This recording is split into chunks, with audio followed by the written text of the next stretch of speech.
അക്ഷരശ്രേണി നോക്കാം.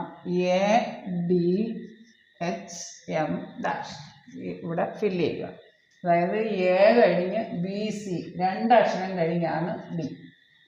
രണ്ടക്ഷരം കഴിഞ്ഞ് ഇനി ഇത് മൂന്നക്ഷരം ഡി കഴിഞ്ഞിട്ട് ഇ എഫ് ജി മൂന്നക്ഷരം കഴിഞ്ഞാണ് നാലാമത്തെ അക്ഷരമാണ് എച്ച്.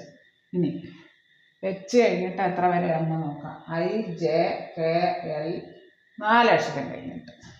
രണ്ടക്ഷരം കഴിഞ്ഞ് എഴുതി, മൂന്നക്ഷരം കഴിഞ്ഞ് എഴുതി, നാലക്ഷരം കഴിഞ്ഞ് എഴുതി. ഇനി എം കഴിഞ്ഞ് അഞ്ചക്ഷരം കഴിഞ്ഞാൽ വരണ്ടേ. N O P Q R. ഇനി എസ് ആ വരണ്ടേ. ഇപ്പോൾ ഇവിടെ അഞ്ചക്ഷരം കഴിഞ്ഞ്. ഇവിടെ എ കഴിഞ്ഞ് ബി സി രണ്ടക്ഷരം കഴിഞ്ഞ് ഡി.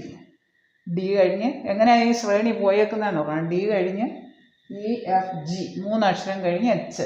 എച്ച് കഴിഞ്ഞ് നാലക്ഷരം ഐ ജെ കെ എൽ നാലക്ഷരം കഴിഞ്ഞിട്ട് എം നാലക്ഷരം കഴിഞ്ഞിട്ട്. അപ്പോൾ രണ്ടക്ഷരം കഴിഞ്ഞ് എഴുതി, മൂന്നക്ഷരം കഴിഞ്ഞ് എഴുതി, നാലക്ഷരം കഴിഞ്ഞ് എഴുതി. ഇനി അഞ്ചക്ഷരം കഴിഞ്ഞ് എഴുതണം. എം കഴിഞ്ഞിട്ട് N O P Q R കഴിഞ്ഞിട്ട് എഴുതുക എസ്. ഇവിടെ ഓപ്ഷൻ ബി ആണ് എസ്. ഇവിടെ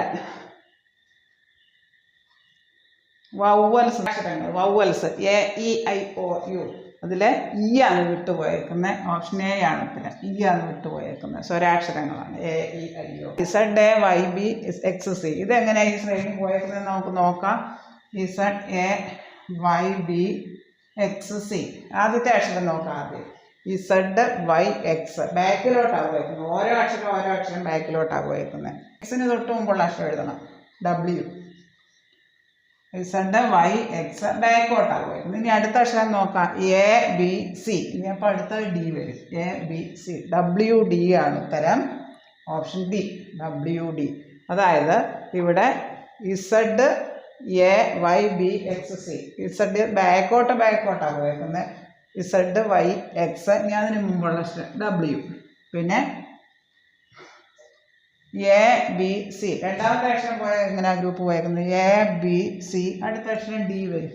ഡബ്ല്യു ഡി. ഓപ്ഷൻ ഡി ആണ് ഉത്തരം.